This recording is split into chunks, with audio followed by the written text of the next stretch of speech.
সবাইকে মিক্সড মিডিয়ায় স্বাগত।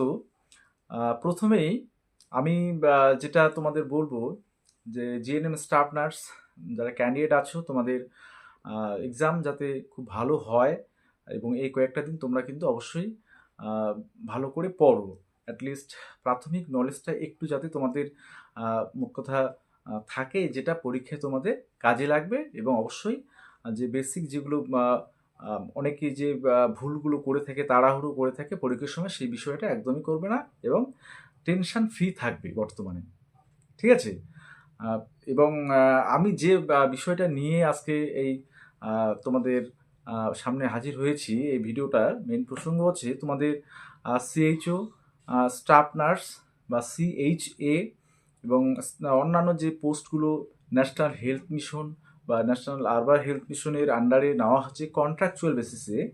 তো সেই সেগুলো নিয়েই তাদের পরিস্থিতি নিয়েই আমি বলছি যে প্রত্যেকটা ডিস্ট্রিক্টেই প্রায় সিএচওর অ্যাপ্লিকেশান চলছে। অনেক ডিস্ট্রিক্ট শেষ হয়ে গেছে, ভেরিফিকেশান চলছে। যেমন ঝাড়গ্রামে হয়তো গতকালকে সম্ভবত হয়ে গেছে, এবার 29 তারিখে ঝাড়গ্রামে সম্ভবত আবার আছে।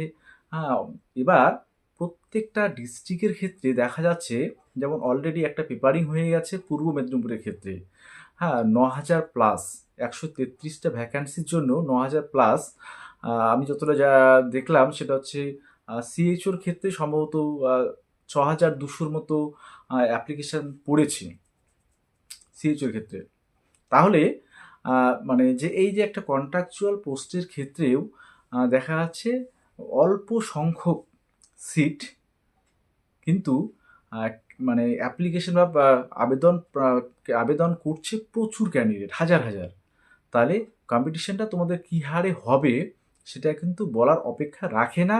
এবং তাছাড়া যে বিষয়গুলো আলাদা বিষয়গুলো থাকছে, অনেকে যে বিষয়গুলো নিয়ে সন্দেহ করে, জানি না সেটা কতটা কি হবে।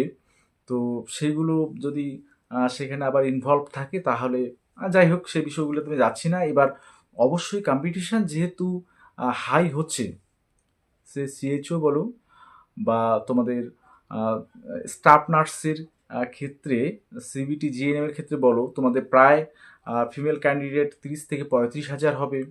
তোমাদের ভ্যাকান্সি 2,000-এর মতো আছে। তো এই যে পার্মানেন্ট জবের ক্ষেত্রে এই ভ্যাকান্সিটা যদি একটু বেশি হতো স্টাফ নার্সের সিবিটির ক্ষেত্রে, গ্রেড 2, তাহলে কিন্তু অনেকটাই তোমাদের সুবিধা হতো। এবং প্রত্যেকটা ক্যাটাগরি ওয়াইজ যে ভ্যাকান্সিগুলো তোমাদের ইউআরের ক্ষেত্রে বলো, সব থেকে চাপে পড়ে যাচ্ছে ইউআরের ক্যান্ডিডেটগুলো। এবং কিছু ওবিসি এ বা বি, যাদের সার্টিফিকেট রিলেটেড ইস্যুর কারণে তারা ইউআর হয়ে গেছে, তো তারা সেখানে গিয়ে ইউআরের সাথে কম্পিটিশন তাদের করতে হচ্ছে, তারাও যেমন সমস্যায় পড়ছে। আবার ইউআরের ক্যান্ডিডেটরা, তাদের সিট কম, তারাও বেশি করে এই কম্পিটিশনে আবার সম্মুখীন হচ্ছে। তো এই অবস্থা দাঁড়িয়ে এখন যেহেতু কম্পিটিশান হচ্ছে, কিছু করার নেই, ভালো করে পড়তেই হবে।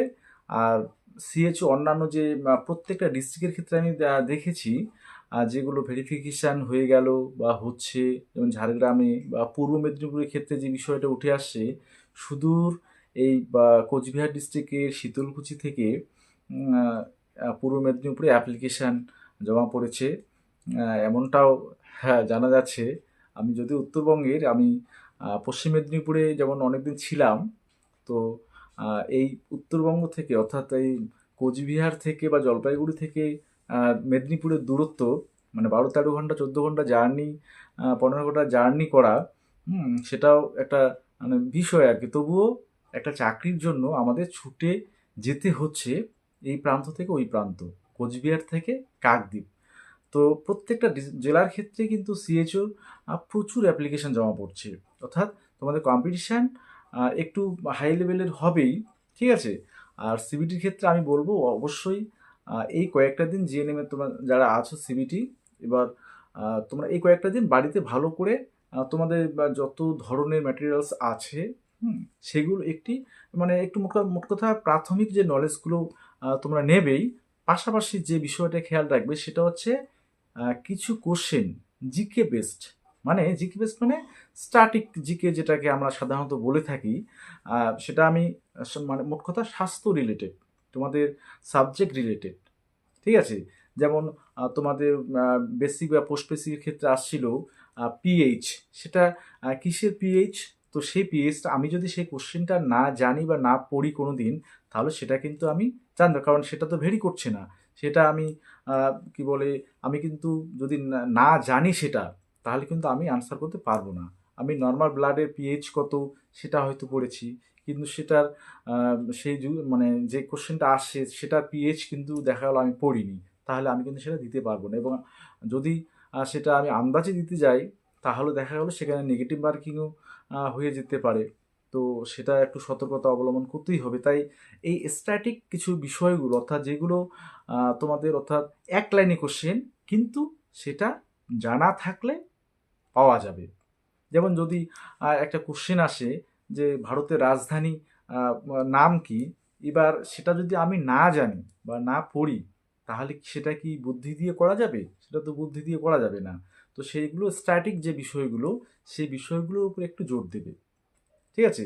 মানে সেগুলো একবার চোখ বুলিয়ে নেবে। একবার চোখ বুলিয়ে নিলে সেই বিষয়গুলো কিন্তু তোমাদের কিন্তু বা পরীক্ষায় যদি আসে, তাহলে তখন মনে হবে যে না, এটা আমি কোশ্চেন দেখেছিলাম এবং এটার আনসার এটাই।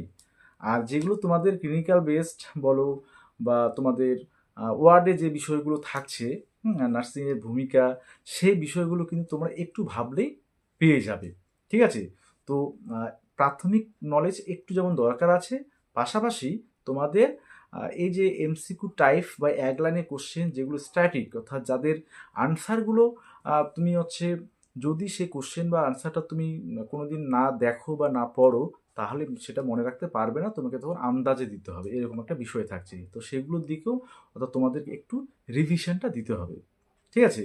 আর যেমন পিআর যাদব বলো বা টার্গেট হাই বলো, সেগুলো একটু হাই লেভেলের কোশ্চেন। এইমস বা আদার্স যে বিষয়গুলো থাকছে সেগুলো মানে একটু অন্য ধরনের কোশ্চেন, যদিও সেখান থেকেও হয়তো আসতে পারে কিছু। তবে তোমাদের যে বিষয়গুলোর উপর বেশি টপিকসগুলোর উপর বেশি জোর দিতে হবে, তোমাদের বলছিলাম যেমন দুটো করে যেগুলোতে আছে, মিড সার্চ বলো বা কমিউনিটি হেলথ বলো, হ্যাঁ, এই বিষয়গুলোর উপর যেমন তোমাদের বেশি করে কোশ্চেন থাকছে, কারণ দুটো করে পার্ট যেহেতু। আর তোমাদের বাকিগুলোতে ইন্টার্নশিপ, মাইক্রোবায়োলজি, এগুলো দু তিনটে করে থাকছে, বা ফান্ডামেন্টাল, সেখানে দেখো 4-5টা থাকছে। এইভাবে কিন্তু প্রত্যেকটা পার্টে কোশ্চেন ভাগ ভাগ করা থাকছে। ঠিক আছে? এবার যে পার্টগুলো তোমাদের ভালো লাগে বা যে পার্টগুলো তুমি বেশি জানো, সেগুলো যেমন তোমাদের থাকছে, পাশাপাশি যেগুলোতে তোমার মানে এখনও দেখা গেল অতটা তুমি নিজেকে তৈরি করতে পারোনি, সেক্ষেত্রে অবশ্যই এই কয়েকদিনের মধ্যেই তোমরা সেই বিষয়, সেই টপিকটার উপর তোমরা একটু সেখানকার যে এমসিকিউ টাইপ যে কোশ্চেনগুলো বা কোনো ম্যাটেরিয়ালস থেকে সেগুলো কিন্তু একটু তোমরা দেখে নেবে। তাহলে আশা করি প্রত্যেকেরই তোমাদের কিন্তু স্কোরটা ভালো হবে, এবং যতটা সম্ভব তোমরা নেগেটিভ মার্কিংটা একটু এড়িয়ে যাওয়ার চেষ্টা করবে। ঠিক আছে? তাহলেই আশা রাখা যায় যে ইন্টারভিউয়ে অনেকেই তোমরা ডাক পাবে। ঠিক আছে? সেক্ষেত্রে ক্যাটাগরি ওয়াইজতে একটু বিষয়গুলো বা নাম্বারগুলো একটু ভেরি করবে। ঠিক আছে? আর তোমাদের result basic, post basic, BSc, সেটা জানুয়ারি মাসেই দ্রুত হচ্ছে, এবং তোমাদের ইন্টারভিউ প্রিপারেশান অলরেডি শুরু করে দাও। যে যাদের মোটামুটি হয়েছে তাদের তো আগেই বলেছি, তোমরা অলরেডি শুরু করে দাও। সিএইচওর এক্সাম আছে অনেক ডিস্ট্রিক্টের, সব একসাথেই চলবে। ঠিক আছে? অবশ্যই সকলে ভালো থাকবে এবং সুস্থ থাকবে।